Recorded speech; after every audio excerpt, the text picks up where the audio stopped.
Future of work. This has become the new buzzword in the industry. In the future, the most highly valued skill at work will be based more on cognitive skills. The workforce will have to apply creativity, critical thinking, and constant digital upskilling to solve complex problems.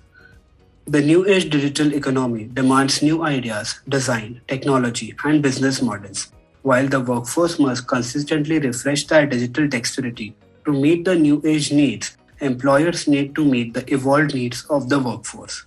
Hello, this is Sudarshan Uppunda, live from Zyeta's podcast studios. Today we are in an insightful discussion with Aparna Anirudhan, Head of Research at Zyeta, and Sandhya Lakshmanan, our research manager. But before we start, let me tell you a little more about our research team. Our research team carries in-depth research on workplace dynamics, people, technology, innovation, healthy buildings, and much more such insightful topics. This not only helps us align our clients and ourselves with the leading industry trends, but also drives our design and strategy processes much more efficiently. So Aparna and Sandhya have put together our new research paper, The Work Chronicle, to help businesses be future ready with strategies and information to continually expand, combine, and shift to new ventures. Isn't that interesting? Let's move on to the questions now. So what are the current trends that have acted as a driving force for this research? I think we can all agree that work and the way we work is going through a revolutionary and volatile phase. Fragmented work norms and traditional work styles pose several work limitations that became apparent just post the pandemic. Companies and organizations are coping with the consequences of disruptive post-pandemic digitization and the constantly changing workforce needs. So innovative workplace strategies such as hybrid, or as I like to call it, flex work, also healthy and safe workspaces, choice and control in the workspace around, and digital workplace solutions emerged, paving the way for modern, almost future-proof and purposeful working practices. So our report has been motivated by these factors. That's great, Aparna. Now, when we think about the future of work and workplaces, there is immense scope in terms of design, technology, and innovation. We not only need to understand the key factors involved, but also need to understand its business impact. So, Sandhya, could you walk us through the key highlights of the report? Also, in what way do you think this can help brands and business leaders make pivotal decisions? We witness that many aspects of the workplace are undergoing uncertain change. This chronicle is a modest but thorough attempt to guide readers and inform them about the new ways of how work gets done. It also provides a strategic map for leadership to make appropriate decisions regarding how their employees want to work now and in the future. Well said. And Aparna, what is your take on this?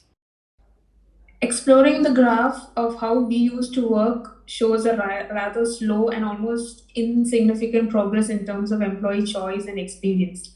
The pandemic served as a catalyst to shift the conversation in favor of offering options for how we want to work as well. We could be wrong in thinking that choice pertains to only the way we work. For example, choice in providing a green and healthy building benefits the employees and the business alike.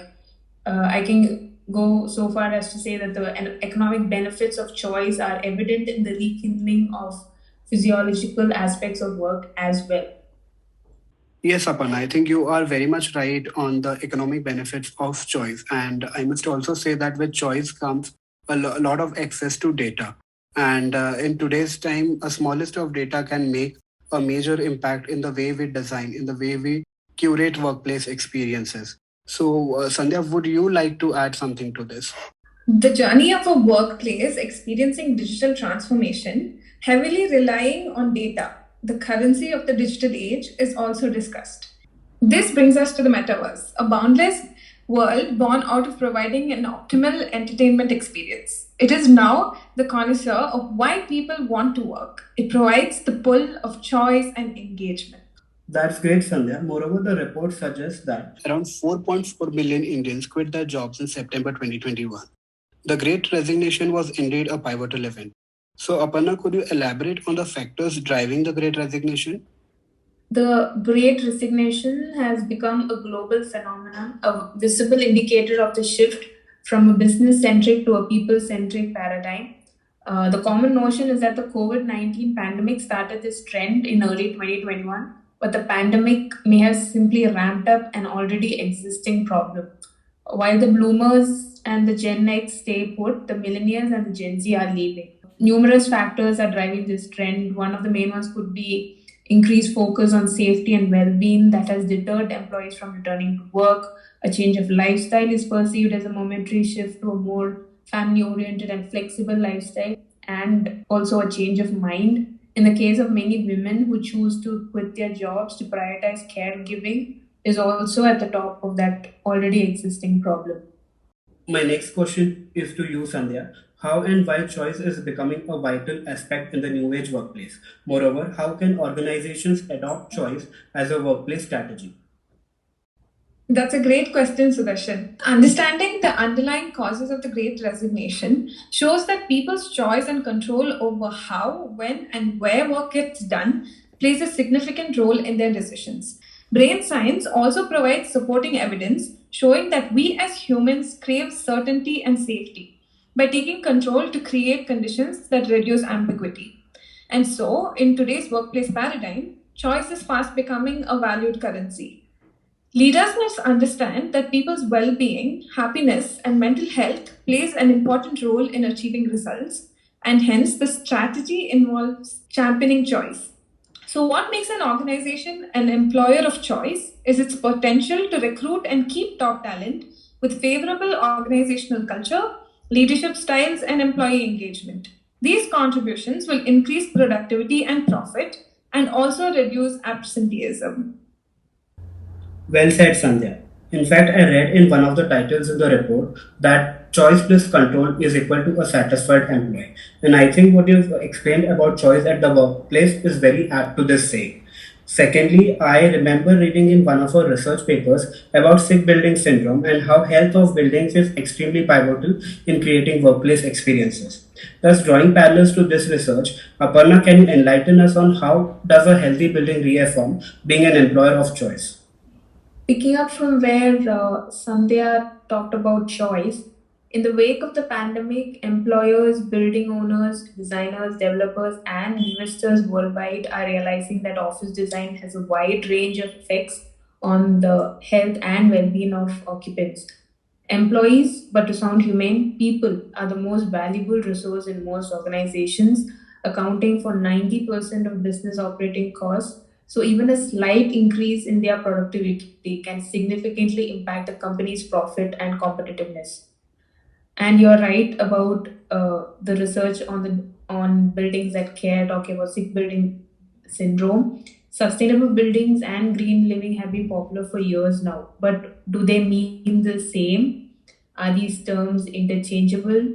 Do they rely on the same concept? And where does the latest focus on healthy buildings and wellness slash well-being environments factor into all of this? We have answered these questions and more in our report, and we can safely conclude that healthy buildings are the way to go. Well said, Aparna. It would be very apt to say that the future of workplaces will be people centric. But at the same time, digitalization is also creating a stir in the workplace industry. Thus, my next question is to both of you, Aparna and Sandhya, that what does the future hold in terms of technology and digital transformation of healthy buildings? I think we can't deny the impact of technology in all of our lives. In the highly connected world we live in, technology influences and has impacted almost every decision we have made. Big data, artificial intelligence, and IoT have enhanced our connected world and enabled us to discover more about the places we work in. These systems aim to empower businesses to understand their design decisions better, real estate investments, and most importantly, their people. Smart buildings, also known as intelligent facilities, use data paired with technology and its allied services to optimize the facility's functionality. Building systems such as HVAC and security are outfitted with networked sensors that provide continuous feedback on the condition and performance of those systems. Adding to what Aparna said, the data collected by architects and analysts from these spaces are actively helping in the transformation of workplace design into ultimately being more efficient and desirable. The next step in this ever-evolving process is the introduction of the smart digital twin, with live information feeds that can teach and help in designing smarter buildings. Some of the highest expectations from digital twins arises from its ability to simulate, evaluate, and predict the future by using a high-precision version of an asset. It is also the stepping stone to the future meta workplace. I agree, Sandhya, and metaverse is creating such a buzz that it has made me very curious. We have heard about metaverse in multiple genres today, and I believe that it has the potential to change the fabric of work and workplaces for the future. Can you shed some light on how metaverse is shaping the future of work? The world is undergoing a radical shift from the real economy to the digital economy, and the integration of these two have accelerated drastically since the pandemic.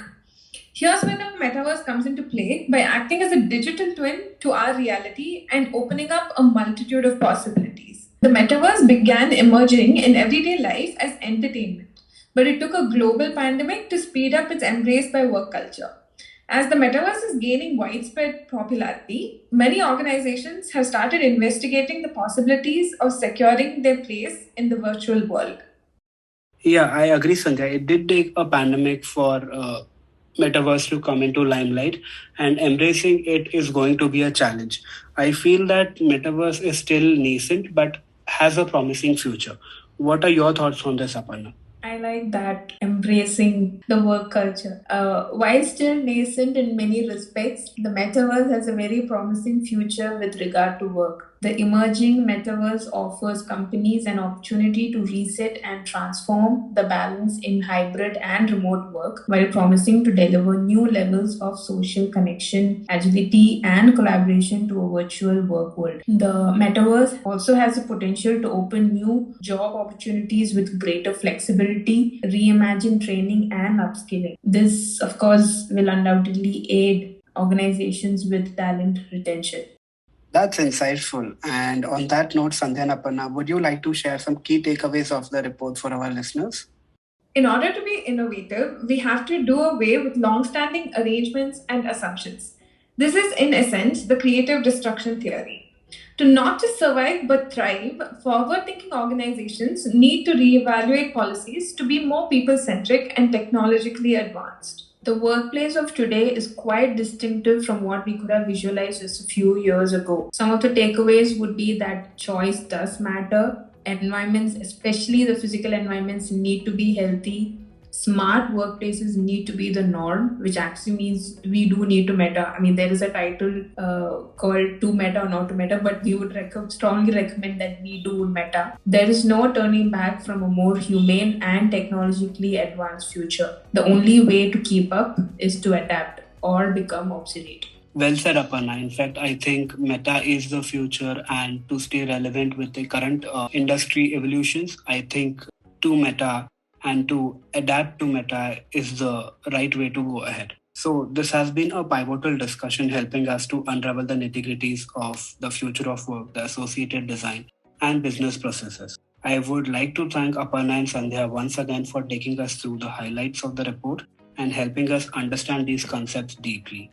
The report is soon set to be live, and stay tuned with us for more such insights. Please do visit the Zyeta website, and under Research and Insights, download our latest report, A Future of Work Chronicle. Zyeta Podcast Studios is an open source of podcasts by Zyeta to help brands and business leaders to optimize workplaces with cognitive strategies and design concepts. Follow us on LinkedIn for more content on making work and workplaces resilient than ever. For more such podcasts, check us out at #Zyeta Podcast Studios on LinkedIn.